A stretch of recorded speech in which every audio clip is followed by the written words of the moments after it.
পতিত পরাজিত পলাতক স্বৈরাচারের আমলে রাষ্ট্র রাজনীতি এবং গণতান্ত্রিক রাজনৈতিক দলগুলোকে নানা রকম দমন পীড়ন এবং ষড়যন্ত্র মোকাবেলা করতে হয়েছে। এনসিপিও সেই তালিকা থেকে কিন্তু বাদ যায়নি। দীর্ঘ ১.৫ দশকেরও বেশি সময় ধরে দেশ এবং জনগণের উপর চাপিয়ে দেওয়া ফ্যাসিবাদী শাসন শোষণ মুক্ত বাংলাদেশ, আপনারা আজ ফ্যাসিবাদ মুক্ত পরিবেশে দলের প্রতিষ্ঠাবার্ষিকী পালন করছেন। পতিত পরাজিত বিতাড়িত ফ্যাসিবাদ যাতে আর কোনো রূপে কোনো ক্রমেই ফিরতে না পারে, তার পুনরুত্থান ঘটতে না পারে, এই সময় সেটিই হোক বাংলাদেশের পক্ষের প্রত্যেকটি গণতন্ত্রের পক্ষের প্রত্যেকটি রাজনৈতিক দলের লক্ষ্য।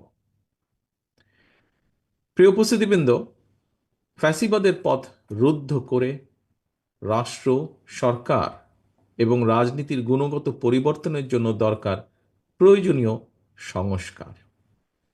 সময়ের প্রয়োজনে পুঁথিগত অর্থাৎ সাংবিধানিক কিংবা আইনগত সংস্কার এবং প্রায়োগিক সংস্কার উভয় প্রকারের সংস্কারের বিকল্প নেই।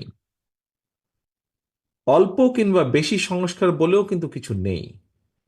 রাষ্ট্র ও রাজনীতির প্রয়োজনে সংস্কার একটি চলমান প্রক্রিয়া, ধারাবাহিক প্রক্রিয়া। তবে আমার কাছে মনে হয় পুঁথিগত সংস্কারের চেয়েও প্রায়োগিক সংস্কার বরং অনেক বেশি জরুরি।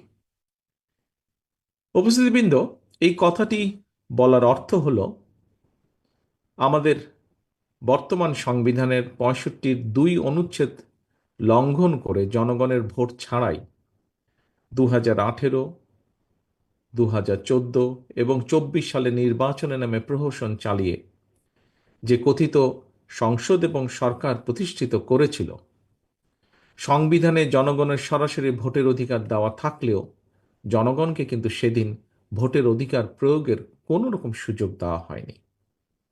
ফ্যাসিবাদ কায়েম করে জনগণকে সারা দেশের জনগণকে অসহায় এবং ক্ষমতাহীন করে রাখা হয়েছিল।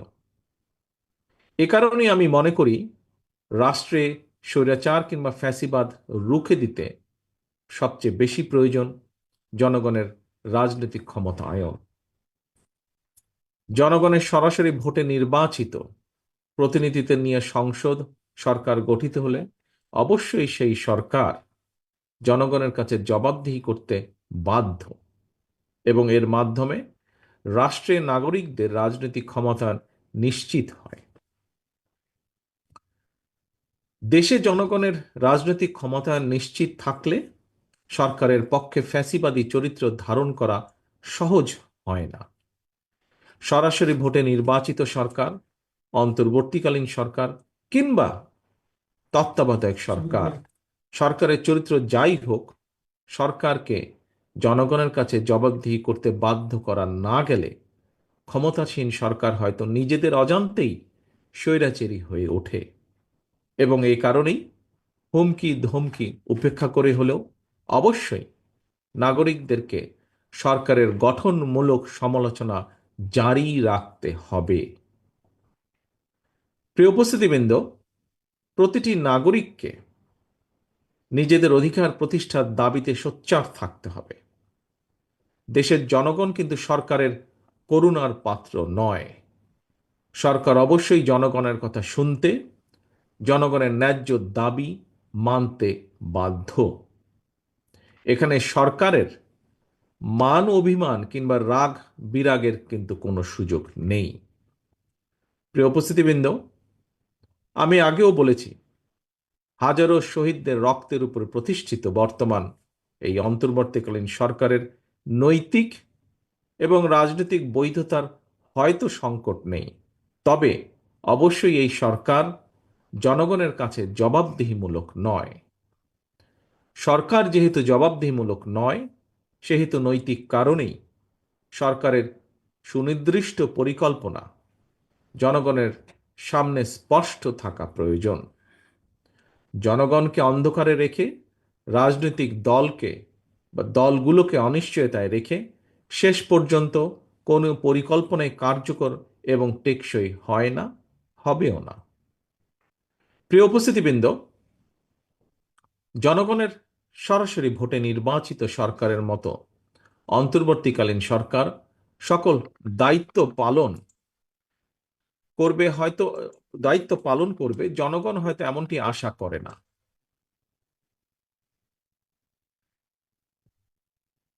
তারপরেও সরকারকে নিয়মমাফিক কিছু কাজ করতে হয়। এরই ধারাবাহিকতায় দেশের বিভিন্ন শ্রেণী পেশা মানুষের সমস্যা সম্ভাবনা সম্পর্কে সরজমিন অভিজ্ঞতা না থাকলেও অন্তর্বর্তীকালীন সরকারকে নিয়মমাফিক চলতি অর্থ বছরের বাজেট ঘোষণা করতে হবে।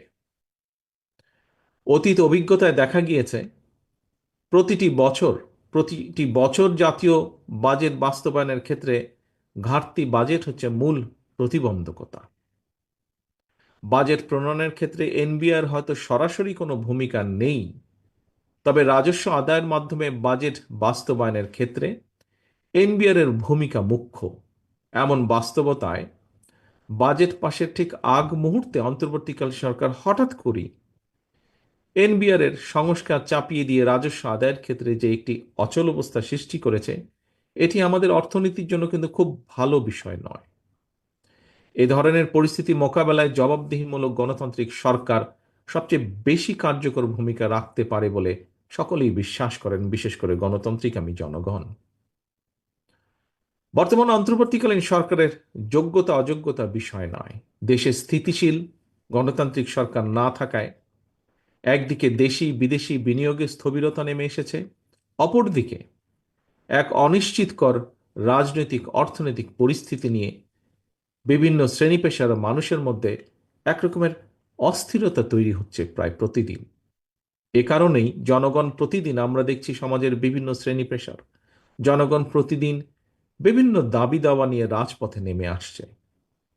যদিও আনফর্চুনেটলি তাদের এই দাবি দাবা শোনার কেউ নেই এই মুহূর্তে। সম্মানিত সভাপতি, প্রিয় রাজনৈতিক সহকর্মী, ভাই ও বোনেরা, আমি একটি বিষয়ে গণতান্ত্রিক আমি জনগণের দৃষ্টি আকর্ষণ করতে চাই। জনগণের বাংলাদেশে জনগণের ভোটে জনগণের কাছে জবাবদিহিমূলক সরকার প্রতিষ্ঠায় যে কোনো ধরনের অজুহাত কিংবা গড়িমসির সুযোগ নিয়ে পতিত পলাতক পরাজিত স্বৈরাচার মাথা চাড়া দিয়ে ওঠার অপেক্ষায় রয়েছে, কিন্তু এটি আজকে বিভিন্ন বক্তার বক্তব্যেও ফুটে উঠেছে কথাটি। তবে ফ্যাসিবাদ মুক্ত বাংলাদেশে জনগণের গণতান্ত্রিক অধিকার প্রতিষ্ঠার মাধ্যমে ফ্যাসিস্ট তাবেদার অপশক্তির পুনর্বাসনের পথরোধ করা সম্ভব। আমরা নিজ নিজ দলীয় আদর্শ এবং কর্মসূচি বাস্তবায়নের ক্ষেত্রে ফ্যাসিবাদ বিরোধী রাজনৈতিক দলগুলোর মধ্যে প্রক্রিয়া বা পদ্ধতিগত বিরোধ দৃশ্যমান হলেও আমি দৃঢ়ভাবে বিশ্বাস করি দেশ এবং জনগণের বৃহত্তর স্বার্থে ফ্যাসিবাদ উত্থান মোকাবেলায় একতরফা ইস্যুতে বাংলাদেশের গণতান্ত্রিকামী জনগণ বিগত 5ই আগস্টের মতনই ঐক্যবদ্ধ। প্রিয় উপস্থিতিবৃন্দ, সম্মানিত অতিথিবৃন্দ, সম্মানিত সভাপতি, অন্তর্বর্তীকালীন সরকার প্রধানের সঙ্গে দেখা করে রাজনৈতিক দলগুলো আবারও জাতীয় নির্বাচনের তারিখ, দিন, সুস্পষ্ট দিনক্ষণ ঘোষণার দাবি জানিয়েছে। বিএনপির দাবি আগামী ডিসেম্বরের ভেতরে জাতীয় নির্বাচন অনুষ্ঠিত হতে হবে। জাতীয় নির্বাচন অনুষ্ঠানের লক্ষ্যে জনপ্রশাসন, আইন শৃঙ্খলা বাহিনীর প্রয়োজনীয় সংস্কারের জন্য অন্তর্বর্তীকালীন সরকারের প্রতি বিএনপি সহ আমরা যারা একসঙ্গে রাজপথে আন্দোলন করেছি, আমাদের সর্বাত্মক সমর্থন অব্যাহত রেখেছি। সুতরাং দেশে বিদেশে সম্মানিত দক্ষ এবং যোগ্য ব্যক্তিত্ব অন্তর্বর্তীকালীন সরকার প্রধানের নেতৃত্বে জনগণ অবিলম্বে দেশের ইতিহাসের সবচেয়ে অবাধ, নিরপেক্ষ একটি জাতীয় নির্বাচন দেখতে পাবে। আজকে এনপিপির এই প্রতিষ্ঠা বার্ষিকীতে এই প্রত্যাশা রেখে আমার বক্তব্য শেষ করছি। পরিশেষে আবারও এনপিপির সাফল্য কামনা করছি তাদের এই 18তম প্রতিষ্ঠা বার্ষিকীতে। আল্লাহ হাফেজ। বাংলাদেশ জিন্দাবাদ। বাংলাদেশ জাতীয়তাবাদী দল জিন্দাবাদ।